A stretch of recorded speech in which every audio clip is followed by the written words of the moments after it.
Martínez y Martínez Panza conducen Frecuencia Laboral, el espacio donde los trabajadores son la noticia. Bienvenidos. Hijo, ¿qué quieres ser de grande? Yo quiero ser maestro, mamá. Maestro, mamá. Todo comienza en un sueño, por quererse superar. Madre, ya me voy de casa, me voy para la ciudad. Madre, ya me voy de casa, mamá, tengo ganas de estudiar. Muy buenos días, yo soy Lourdes Martínez, hoy es sábado 15 de noviembre del 2014, saludo a nuestro auditorio en el interior del país y en la Ciudad de México y a quienes nos contactan en el extranjero a través de nuestro portal www.frecuencialaboral.com. Hola Martín, buenos días. Hola Lulú, amigos del auditorio, buenos días. Enviamos un saludo a toda la clase trabajadora del país, en especial a nuestros compañeros jubilados y miembros activos del Sindicato Mexicano de Electricistas. También envío un saludo a todos nuestros compañeros de la división de Tepustepec en el estado de Michoacán, que ayer estuve por allá con ellos en una asamblea importante de informes y toma de protesta. Iniciamos con Frecuencia Laboral, el espacio en donde los trabajadores son la noticia.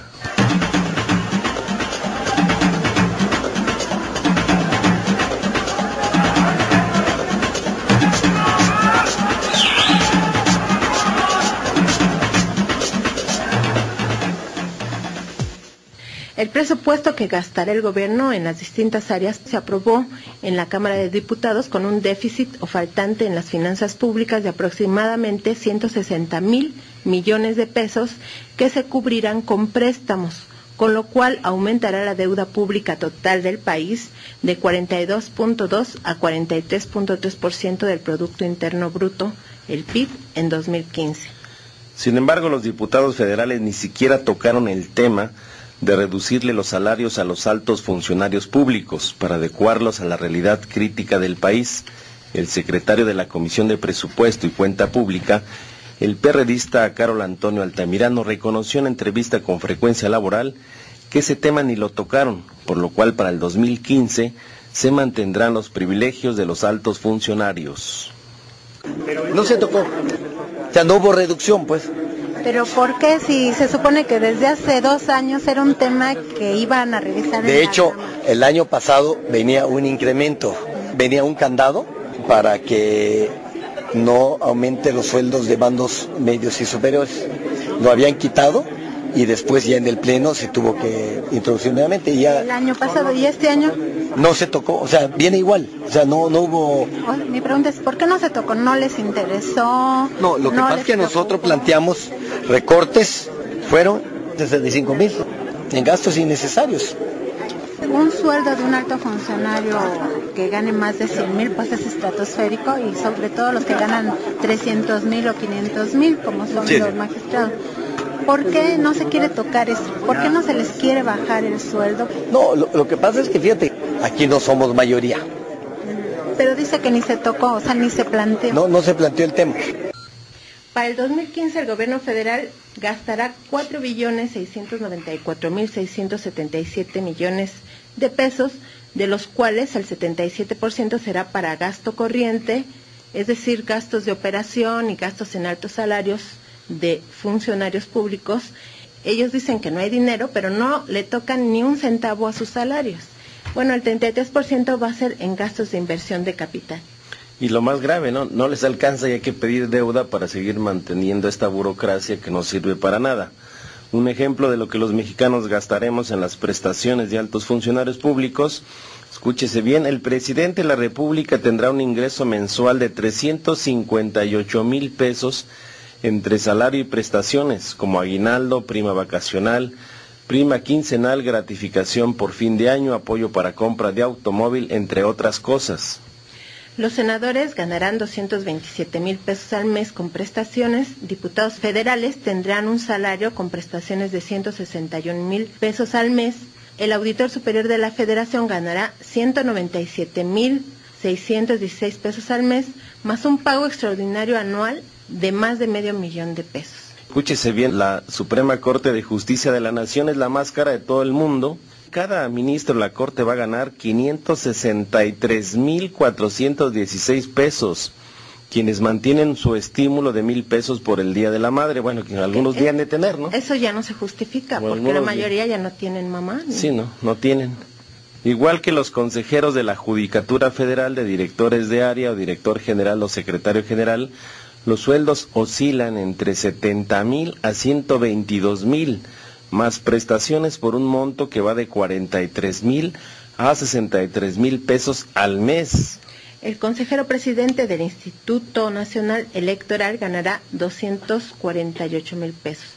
El coordinador de la bancada priista por Chihuahua, Pedro Ignacio Cepeda, que señaló que se deben mantener los altos salarios de los funcionarios públicos, según él, para evitar la corrupción. Y ese es el argumento de muchos de ellos. Vamos a escucharlo.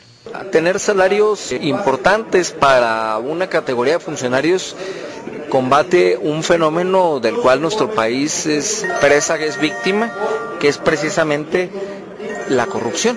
Bueno, ese es un argumento que se ha dado, pero ya vemos jueces que se corrompen de todos modos, ¿no? Por eso la iniciativa presidencial, la iniciativa de algunos partidos políticos de crear una fiscalía anticorrupción que combata con toda la fuerza del Estado mexicano y de raíz la corrupción.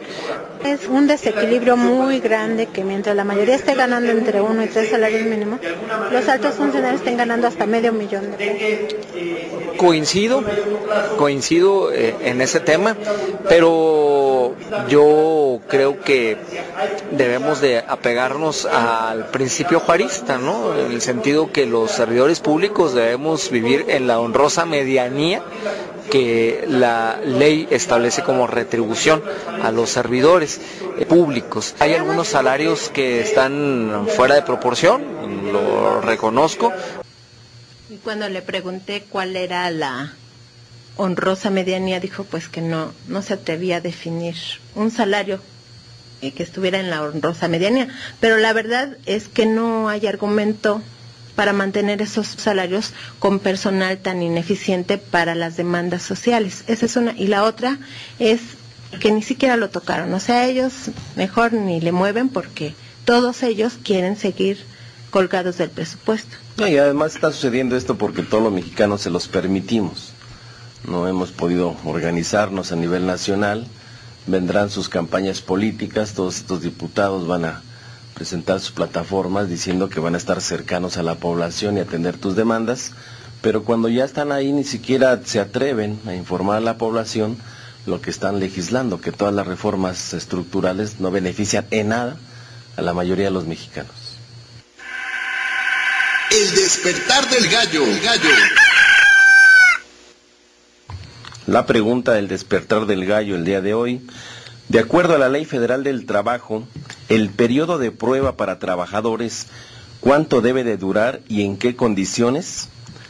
Y lo invitamos a que visite nuestro portal www.frecuencialaboral.com.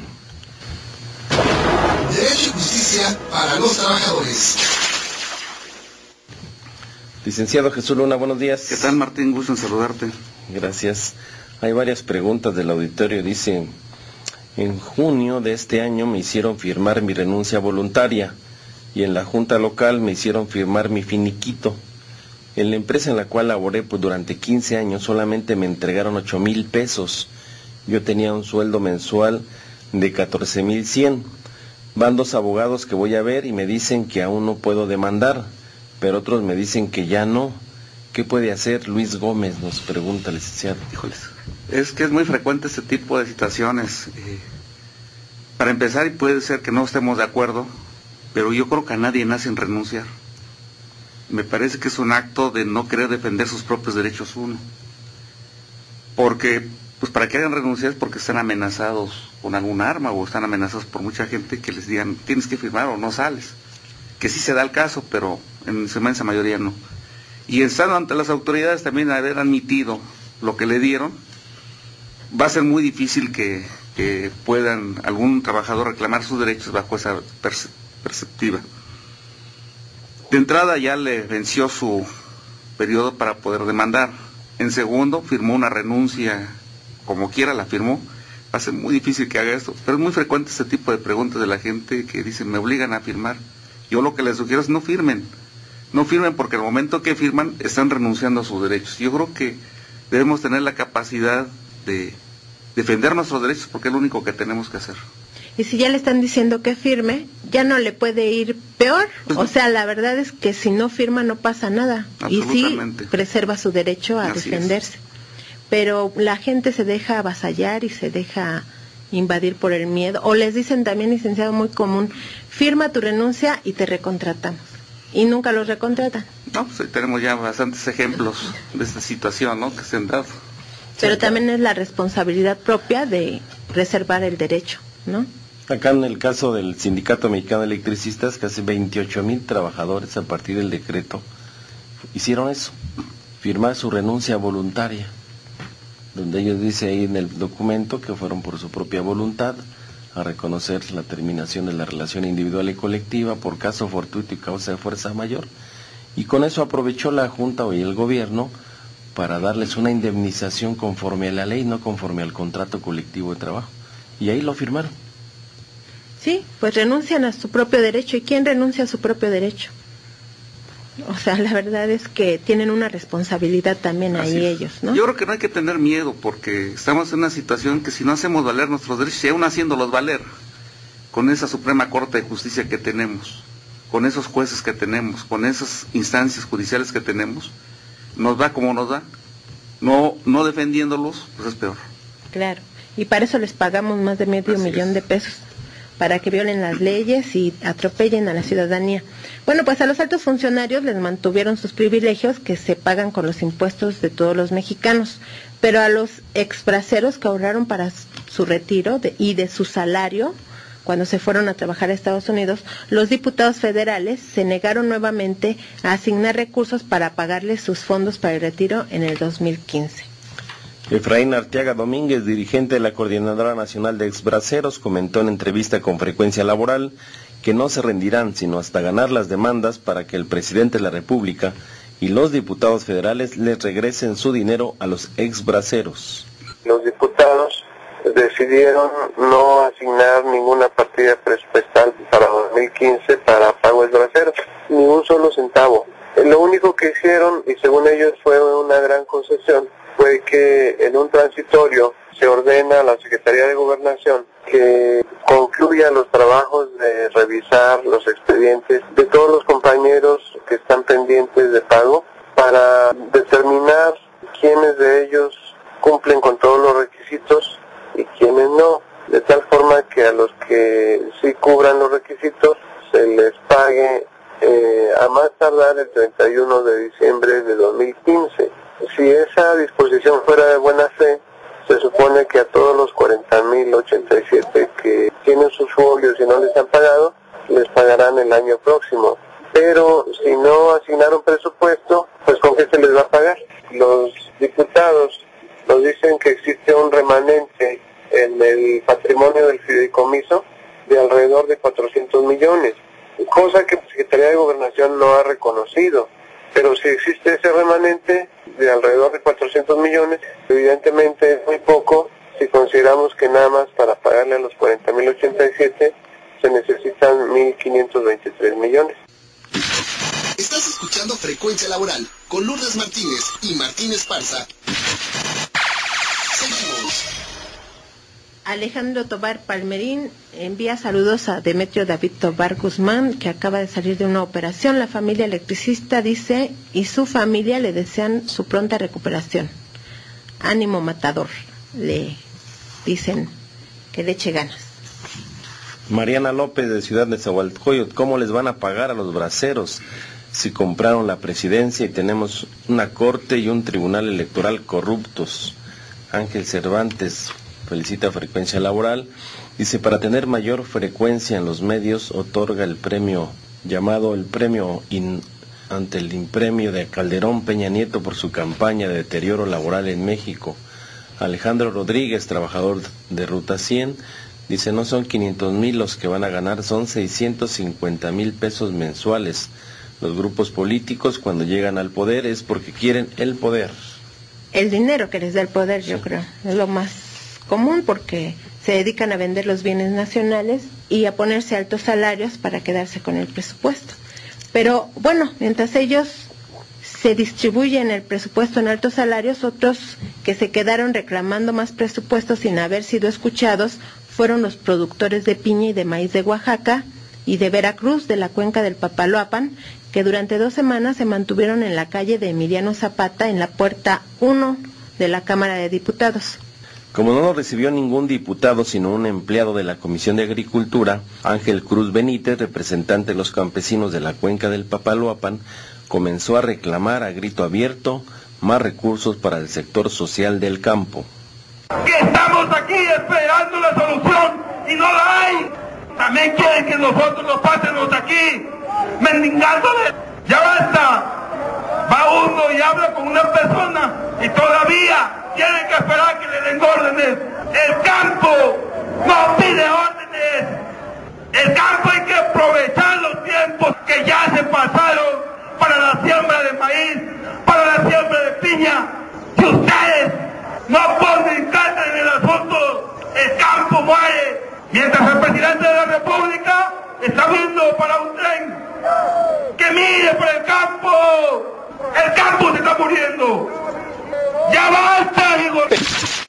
Una visión diametralmente opuesta la dio a Frecuencia Laboral el diputado priista Salvador Arellano Guzmán, que él dijo que no, que realmente se le había asignado más recurso al campo y que a lo mejor los que estaban afuera gritando no estaban enterados, pero que pues por lo pronto a ellos, a todos los productores de maíz de Jalisco, les habían dado más recursos. Vamos a escuchar. Lo que cuidamos mucho es de que los ricos no vuelvan otra vez a ser los ganones. Te quiero decir que donde se consiguieron varios miles de millones de pesos fue para la comercialización, era lo importante, porque ahorita hay una alta producción de maíz, hay una alta producción de trigo, de frijol, y entonces los precios internacionales van a hacer bajar los precios. Entonces lo que se quiso es conseguir millones de pesos para que entonces el gobierno entre en respaldo a los productores. La verdad es que conseguimos más de lo que esperábamos. Se apoyó muchísimo también a la Financiera Rural porque es un programa donde él tiene toda la intención de que hoy a los productores nos presten con el 7% y a las mujeres con 6.5%. En pesca se consiguieron otros 200 millones de pesos más que lo del año pasado. Y hoy en ganadería también se consiguieron otros 500 millones de pesos más de lo que se había conseguido el año pasado. Creemos que nosotros en lo que es agricultura estamos de una y otra manera, no como quisiéramos, no estamos contentos, pero sí de una y otra manera hemos hecho lo que pudimos hacer en mejor del campo. Bueno, pues son dos versiones, ¿verdad?, de quien sí recibe buen trato y de quien ni siquiera lo recibió el titular de la comisión, que es un diputado del estado de Hidalgo. Entonces, pues antes por lo menos le fingían un poquito los diputados, recibían a todos los que llegaban en manifestación, ahora ya no se molestan en hacer su trabajo, porque su trabajo es de representación del pueblo y ya no quieren ni hablar con el pueblo. Martín, ¿cómo te fue en el Vaticano? Es muy importante señalarle a todos los radioescuchas que el encuentro de movimientos populares que tuvo lugar en el Vaticano fue una delegación mexicana compuesta por el obispo Raúl Vera, el obispo de Saltillo. Estuvo también un compañero de Chiapas, de una organización indígena, productores de café orgánico del país. También estuvo una compañera de Durango que luchan en contra de las mineras a cielo abierto. De Tlalchinol también estuvo un compañero que es de la ONG de Derechos Humanos, de Fray Bartolomé de las Casas, y el Sindicato Mexicano de Electricistas. Fue un encuentro donde fuimos invitados directamente por el Pontificio de Justicia y Paz del Vaticano. 4 días de actividades en un taller que se denominó El campo, el techo y el trabajo. Y se tocaron temas que son de interés para toda la humanidad, entre ellos lo que está pasando en todo el mundo, del despojo de las tierras, de sus aguas, de sus bosques, de la biodiversidad a los legítimos dueños que son los campesinos y los indígenas. para desarrollar proyectos megaindustriales, que esto está ocasionando que hay pues prácticamente miles o millones de campesinos que están siendo desocupados de manera forzada de sus territorios. Pudimos ver lo que está pasando, por ejemplo, en Turquía en contra de los kurdos, que también forma parte de esta política de despojo. Y entonces fue muy interesante porque después de las conferencias que tuvimos los primeros días, tuvimos oportunidad de platicar con el Papa Francisco I en la aula vieja del sínodo. Y él mandó un mensaje muy claro en el tema del campo. Dice, en el tema del campo no podemos permitir que se les siga despojando a los campesinos de sus tierras, porque el campesino, además de producir con las tierras, está cuidando la tierra de todo el saqueo en esta política industrial. Y dice que no nada más es necesaria una reforma agraria, sino es moral esa reforma que tiene que hacerse. También se habló sobre el calentamiento global de la tierra, que es un tema muy complejo. Hubo un investigador científico que prácticamente es del propio Vaticano, donde dice que si en 30 años no logramos disminuir la emisión de dióxido de carbono a la atmósfera, las consecuencias van a ser terribles. Otro tema interesante que se tocó a partir del diagnóstico que hace la propia Iglesia, y en esta política capitalista lo señala el Papa, dice, los industriales o esta clase política ha puesto en el centro del planeta al dios dinero por encima del ser humano, y esta política es excluyente, y es una política que si no se cambian las condiciones, dice, una generación de jóvenes se va a perder en todo el planeta, y eso es grave.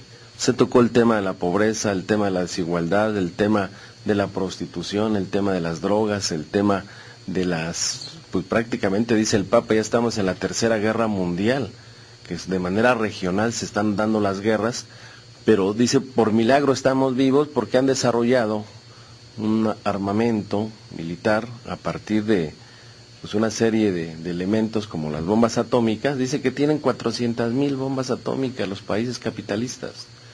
Y se está polarizando toda la humanidad. Entonces, y de virus y bacterias, sí, ahí también que están experimentando en África, y no dudes que aquí también. Sí, y plantea, él dice, el mundo está en riesgo. Dice, hay que elevar nuestras voces, unir nuestros esfuerzos, no quedarnos cruzados de brazos, hay que ser muy solidarios con todo lo que está pasando en los movimientos populares, dice, porque no puede seguirse de esta manera. Incluso él dijo, dice, por estas declaraciones me van a acusar de comunista. Y ya lo están acusando de eso la derecha de la Iglesia, que tuvo controlada la Iglesia Católica, que es la más antigua del mundo, para sus propios fines con los propios industriales. Y otro tema que se discutió fue el tema del trabajo, los trabajadores. Hay un despojo de derechos adquiridos de trabajadores para poder acumular mayor riqueza a los empresarios con la complicidad de los gobiernos. Dice, no puede ser que millones de seres humanos no tengan empleo.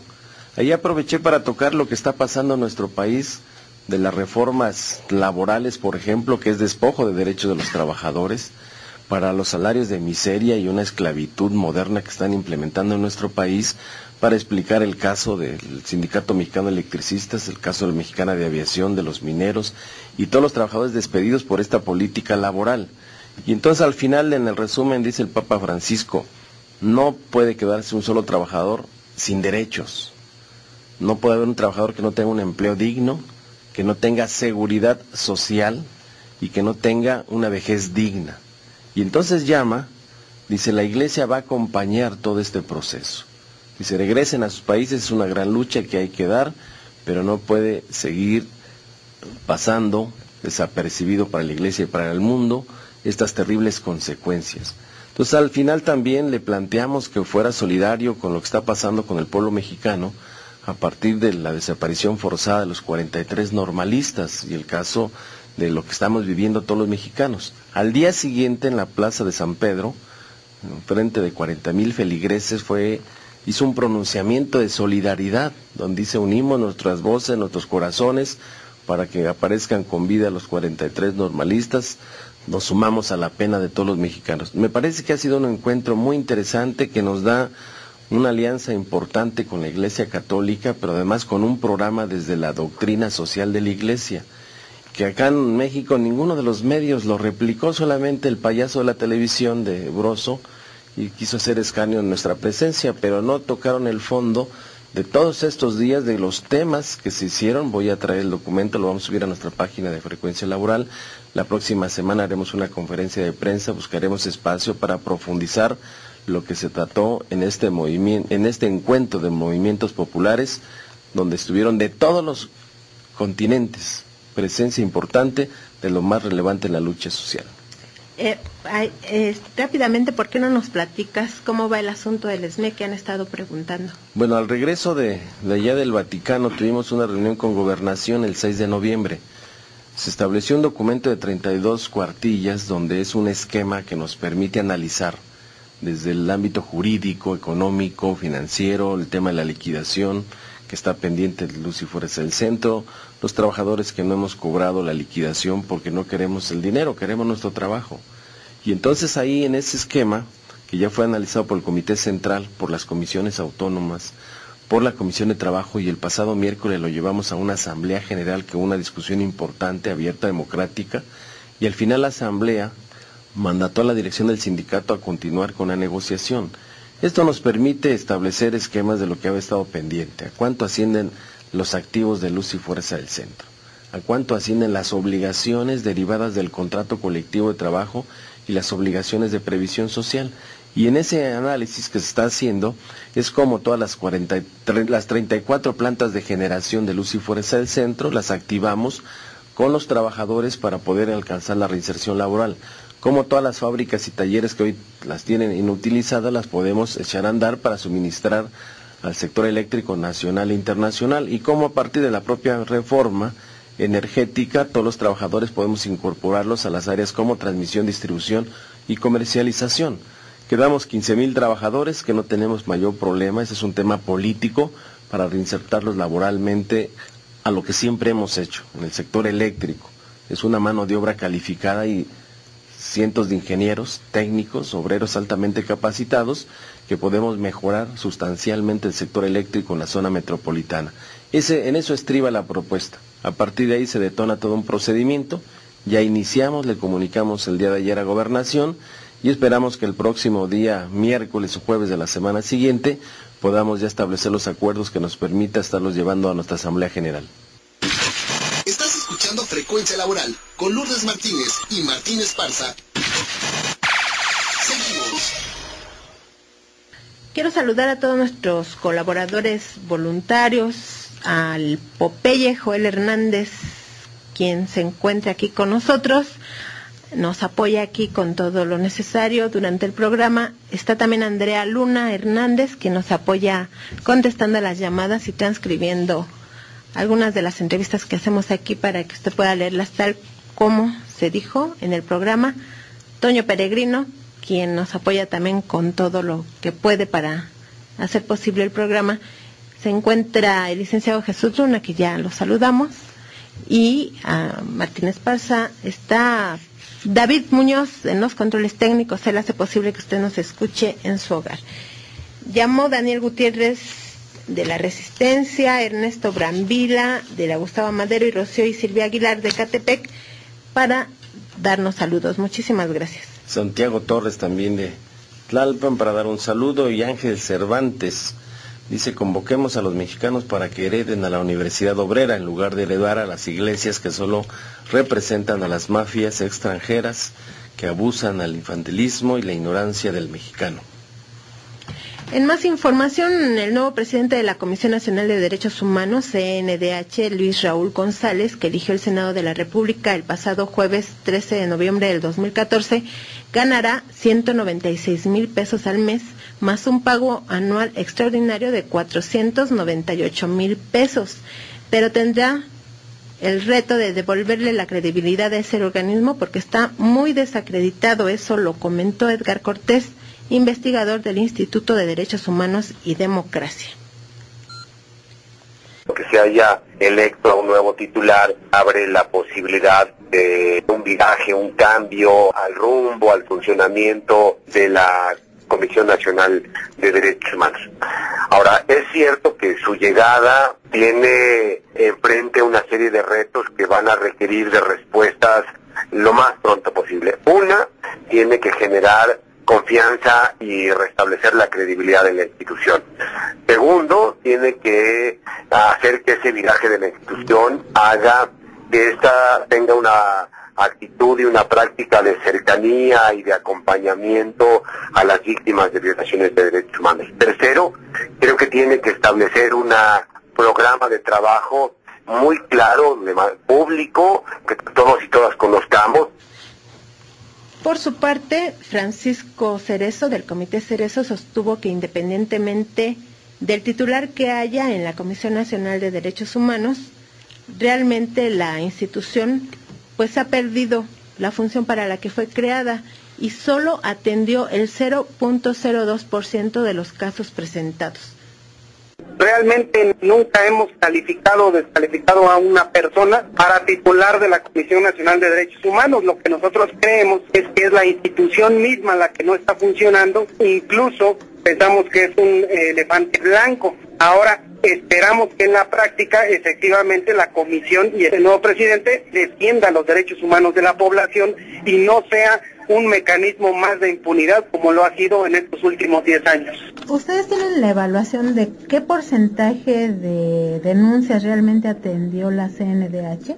En el pasado periodo atendió el 0.02% de las quejas. El presupuesto con el que contará el nuevo ombudsman será de casi 1,000 millones de pesos. El problema es que en los últimos 5 años la Comisión Nacional se distinguió por la ineficacia, advirtió Nadine Reyes Maldonado, presidenta del Comité de Familiares de Detenidos Desaparecidos hasta encontrarlos, quien acusó a la Comisión Nacional de Derechos Humanos de encubrir los delitos de lesa humanidad. Como parte del comité, hasta encontrarlos, habíamos hecho recientemente, junto con otras organizaciones, una clausura simbólica la semana pasada a las instalaciones de la CNDH como una forma de señalar a esta institución como una institución que, más que estar defendiendo y promoviendo los derechos humanos de la población, en los hechos esta institución ha encubierto los crímenes que ha venido cometiendo el Estado mexicano. Más allá del cambio del titular de la CNDH, esta institución no funge o no cumple con el papel para lo que supuestamente fue creada. Veíamos alarmantemente que de los miles de casos que le llegan a esta institución, no ha resuelto ninguno. Había recibido en los últimos 5 años más de 215,000 quejas la CNDH y de esas quejas solamente había emitido 400 recomendaciones. Pues es muy descalificada la CNDH y igual muy altos salarios para los funcionarios que no funcionan. Entonces ese es el dilema de este país. Tenemos invitadas el día de hoy, se encuentra en el estudio de transmisión Elizabeth Montaño, Juanita Severiano y Rosalba Aguilar, integrantes de la Asamblea General de Trabajadores del Distrito Federal, también del Sindicato de Trabajadores del Instituto de Educación Media Superior y trabajadoras organizadas de InMujeres para convocar al foro la situación de las mujeres trabajadoras del Distrito Federal ante las reformas estructurales. Bienvenidas al RIN Laboral. El RIN Laboral.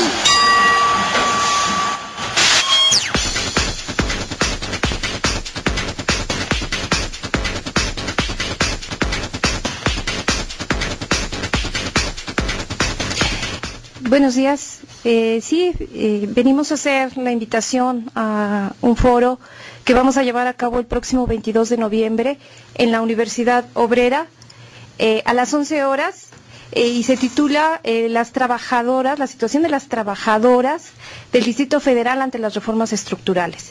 Y es que, organizado además por la Asamblea General de Trabajadores, y es que se pensará que en el gobierno del Distrito Federal, que se autoproclama de izquierda, hay un respeto por los derechos de los trabajadores y las trabajadoras, y esto es falso. Sabemos y vemos cada día que estas irregularidades se incrementan, como es el caso de InMujeres precisamente, que es un instituto que se dedica a la divulgación de la igualdad y a la difusión del respeto entre las mujeres y los hombres. Sin embargo, las trabajadoras de este instituto no cuentan con prestaciones ni con una estabilidad laboral, a pesar de que tiene más de 10 años de creación este instituto. Por otro lado, tenemos también la aplicación del outsourcing en las trabajadoras de limpieza, particularmente en el IEMS, en donde son muy graves las violaciones a los derechos, como es el caso de una compañera de intendencia del plantel Coyoacán, que después de 10 años de trabajo fue acusada de robo de 3 botellas de PET vacías por su jefe inmediato y fue despedida. Tenemos el no pago de laudos, tenemos el no reconocimiento laboral, tenemos el caso de que compañeras del DIF que han demandado su estabilidad laboral fueron despedidas y a pesar de que ya ganaron el laudo, pues no lo cumple la autoridad, ¿no? Y así otras irregularidades como es el caso de las compañeras del metro. Sí, buenos días. Pues yo vengo a exponerles la situación de un grupo de trabajadoras y trabajadores que fuimos despedidos desde el mes de octubre del 2012 por el supuesto robo de unas incapacidades. A partir de la fecha, pues han sido violados nuestros derechos, tanto humanos como laborales. Hemos sido perseguidos como delincuentes, puesto que tenemos denuncias penales. Nosotros interpusimos nuestra denuncia en la Junta Local. Nos lo está llevando a la mayoría la Junta 17, que está plagada de irregularidades. Y lo mismo. Nos llevó el juicio contencioso, que también está plagado de irregularidades. Nos acusan de una cosa, después de otra, y han sido violentados todos nuestros derechos sin importarles nuestra antigüedad. En este caso hay compañeros que tenían hasta 33 años de servicio, no fueron respetados los artículos de la Ley Federal de Trabajo, no fueron respetados los mismos estatutos que rigen al sistema de transporte colectivo, y hasta la fecha pues estamos la mayoría empantanados en nuestros juicios y no hay ningún avance, ya son más de 2 años. Oye, ¿y cómo está la situación de las trabajadoras que quieren subir en el escalafón? ¿Cómo está el acoso laboral o el acoso sexual incluso? Sí, de hecho hemos tenido casos de acoso sexual. Sabemos que se da particularmente con las compañeras secretarias, subordinadas inmediatas de jefes. Tuvimos el caso de uno de la delegación Iztapalapa. Sin embargo, no fue seguida esta denuncia, fue exonerado.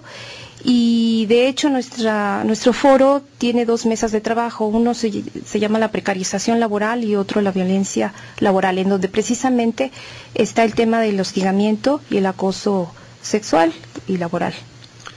En el segundo informe de gobierno del doctor Miguel Ángel Mancera, escuché que se iban a estabilizar miles de empleos del Distrito Federal.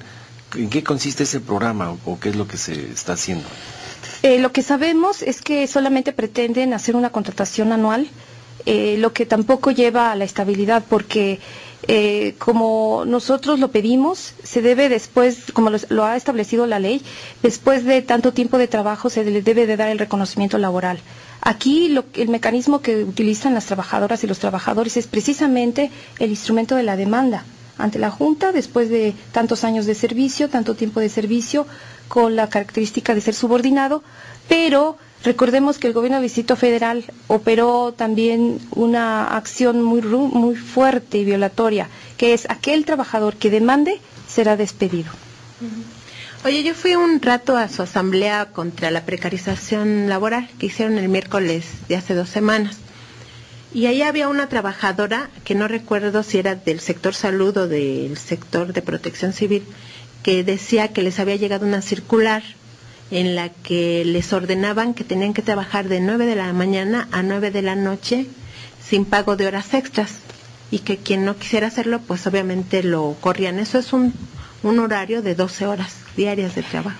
Sí, este hecho lo vemos que es resultado del impacto de esta reforma laboral, pero también de un abuso de los patrones que se valen de toda artimaña para la sobreexplotación. No quieren respetar el horario de trabajo. Actúan como cualquier delincuente, hablo de empresarios de cuello blanco que violan los derechos de los trabajadores. Si los horarios extras, por ejemplo en el caso de Intendencia, bajo el esquema de outsourcing, tampoco los respetan, incluso los pagos, a ellas les pagan en efectivo, a unas, a otras por cheque, a otros por tarjeta, les tardan el pago más de un mes. En fin, vemos que es el resultado, insistimos, de las reformas estructurales. Se da, es una realidad. Y se está agravando, pues la vida del trabajador, se está afectando sus derechos, y por ello la necesidad que vemos de reorganizarnos, sobre todo las mujeres que somos trabajadoras en dependencias del gobierno del Distrito Federal y que vemos vulnerados todos estos derechos adquiridos, como le decía el compañero Esparza, y que no estamos dispuestos a seguir viéndolos violentados, ¿no? Tenemos que reorganizarnos y vincularnos, reflexionar, hacer visibles estas violaciones, este doble discurso del gobierno del Distrito Federal, porque si bien se habla del respeto a las mujeres, son las primeras que se violentan, no nada más en el aspecto sexual, sino también en el laboral. Oye, y el miércoles como a las 5 o 6 de la tarde pasé por ahí, ya iba yo en el camión, ya no me bajé. Había un mitin, ¿no?, de InMujeres, ¿qué era lo que estaban reclamando? Sí, Juanita. Bueno, nosotros con el apoyo de los compañeros de AGT y otras organizaciones exigimos el retiro de la demanda penal, puesto que se iban a girar órdenes de aprehensión. Entonces, para eso fue el mitin, para que nos apoyaran los compañeros y la AGT en esta situación que para nosotros pues es grave, sin trabajo, y luego con la amenaza de una orden de aprehensión, pues sí, para nosotros fue una situación muy difícil, pero fuimos apoyados por los compañeros de la AGT y otras organizaciones que se solidarizaron con nosotros. ¿Y retiraron las demandas o siguen las demandas? Bueno, ese fue el planteamiento que se iba a retirar, pero nos dan respuesta concreta el día miércoles. Ok, pues vamos a estar pendientes. ¿Por qué no repites hora, día y lugar del foro? Sí, el foro es el próximo 22 de noviembre a las 11 horas en la Universidad Obrera, ubicada en San Ildefonso número 72, Centro Histórico. Muchas gracias. Pues muchas gracias. Van a poder leer esto, que nos mandaron un comunicado. Vamos a publicarlo en nuestro portal www.frecuencialaboral.com. Estás escuchando Frecuencia Laboral con Lourdes Martínez y Martín Esparza. Seguimos.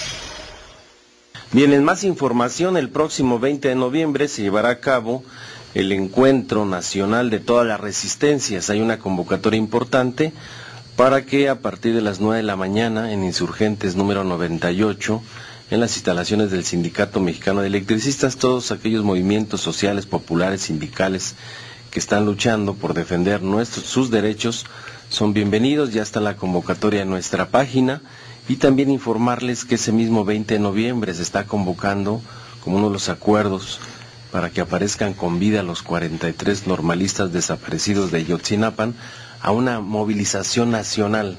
Me parece que es importante la solidaridad de todos los mexicanos a esta convocatoria. Prevención laboral con el bombero peregrino. Hola, muy buenos días. Les habla su amigo el bombero peregrino. Hoy les platicaré de las sustancias peligrosas en los drenajes. Si usted tiene un taller mecánico o eléctrico o cualquier otro negocio en donde utilice gasolina o cualquier solvente para limpiar piezas sucias de grasa, es muy importante que no tire estas sustancias al drenaje, ya que son muy inflamables y dentro de la tubería del drenaje pudiera crearse una mezcla explosiva. Tan solo bastaría encontrarse con una fuente de ignición para producirse una fuerte explosión.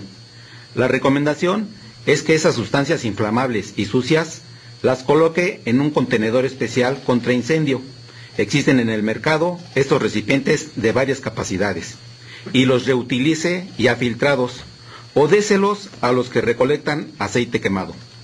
Para mayor información, comuníquese con el cuerpo de bomberos más cercano o llame al 068 o escríbame al siguiente correo electrónico: antonioperegrinorojo@yahoo.com.mx. Informó para Frecuencia Laboral su amigo el bombero peregrino. Tenemos llamadas. Ernesto Hernández, él dice que Peña Nieto se fue a China para hacer negocios, pero se necesita que atienda lo que está pasando en el país. Dice que propone no votar en las elecciones. Bueno, ese es un tema que hay que discutir. Cada político en función, dice él, viene a rematar los bienes de la nación. Y Miguel Salguero felicita al programa. Muchas gracias. Humberto Jaimes y Evaristo Hernández también felicitan a todos los que estamos aquí en el programa. Y en más información, el día de la masacre de los estudiantes de Ayotzinapa, el ejército no se dio cuenta de nada, según la versión que dio el general Salvador Cienfuegos Cepeda, secretario de la Defensa Nacional, porque afirmó que no estaba ahí la mayoría de los 563 elementos de tropa y que los que había se fueron casualmente a atender la volcadura de un camión bajo el plan DN3. Luego de una reunión entre los 7 diputados federales integrantes de la Comisión Especial para el caso Ayotzinapa, con el secretario de la Defensa Nacional que se realizó el jueves 13 de noviembre del 2014, el legislador por el Partido Movimiento Ciudadano Ricardo Mejía Verdeja informó a los medios de comunicación de los pormenores y opinó que crecen las sospechas porque el general Cienfuegos les dijo que el ejército nunca se dio cuenta de nada. Ahora la duda es, ¿por qué no funcionó la inteligencia militar? Escúchenlo, porque la verdad es que no había ningún militar, que no oyeron los disparos, que no les pidieron auxilio, y la verdad pues nadie creería en su sano juicio esa versión, pero vamos a escuchar lo que dijo. El general Cienfuegos, acompañado de su Estado Mayor y los 7 integrantes de la Comisión Especial, pudimos intercambiar puntos de vista sobre el día de los hechos de Iguala, los días 26 y 27 de septiembre, y sobre situaciones que nos parecen que son omisiones de parte del ejército. Según el general secretario, la PGR, el Procurador General de la República, no les ha requerido información. No oyeron detonaciones ni balazos el día de los hechos. No tienen registrado que les pidieran auxilio en el batallón 27 de Iguala.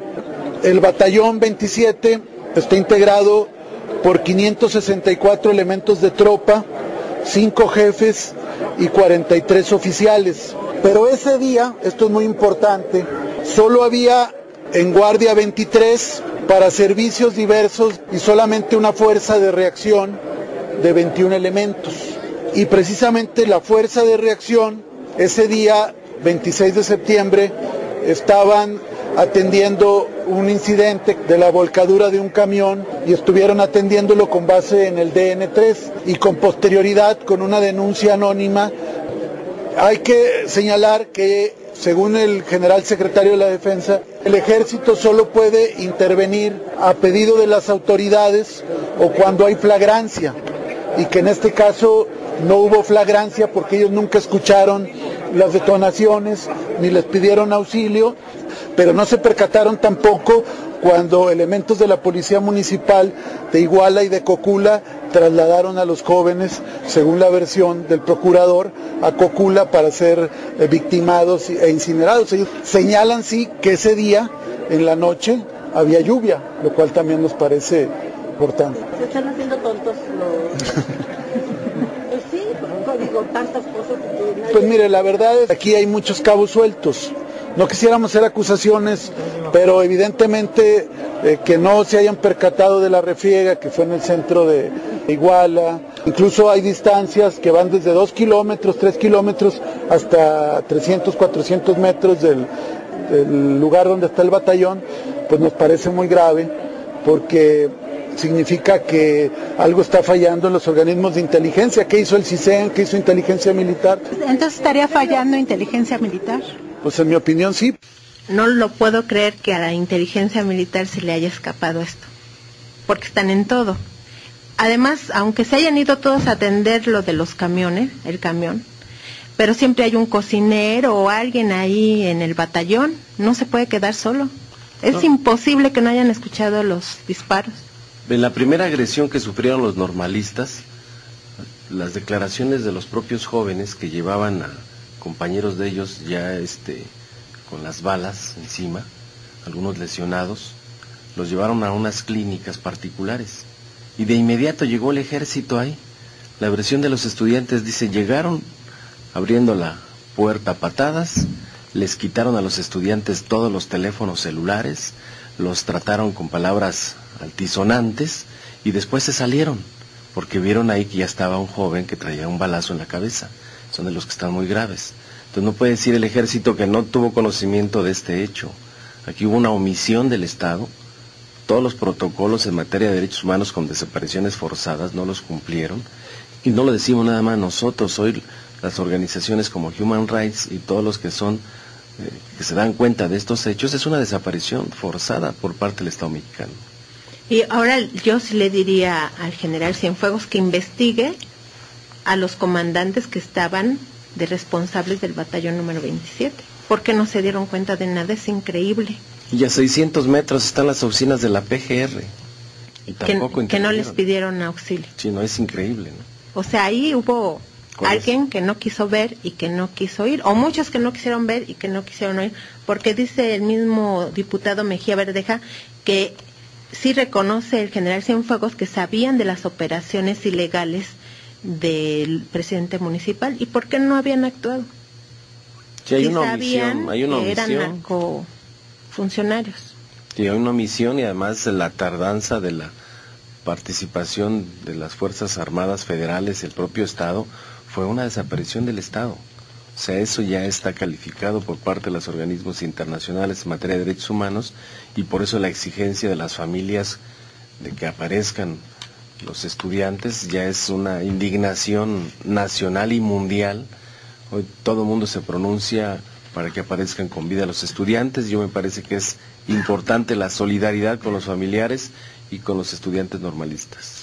Sí, bueno, en otro tema, el crecimiento en el empleo que reportó durante esta semana la Secretaría de Hacienda no es incremento real, sino producto de los empresarios o pequeños contribuyentes que se están registrando en la economía formal.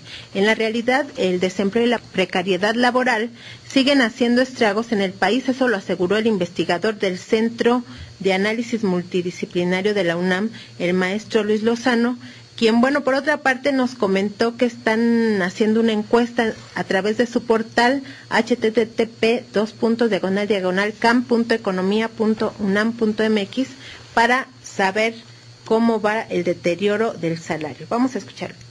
Estamos nosotros levantando un cuestionario sobre el salario. A nosotros nos interesa mucho, por pensamiento de los mismos trabajadores, qué es lo que opinan sobre la cuestión del salario mínimo aquí en México. Hacemos la invitación, si nos pueden echar la mano de contestar ese cuestionario. Es muy breve. Una vez que tengamos nosotros los resultados de ese cuestionario, como lo hemos hecho en otras veces que nos han echado la mano en otros cuestionarios como lo del metro, pues inmediatamente publicamos en nuestra página los resultados. Entonces es http://cam.economia.unam.mx. Es hora de irnos. Hasta la próxima. Frecuencia laboral. Escúchanos el próximo sábado de 7 a 8 de la mañana por el 760 de AM.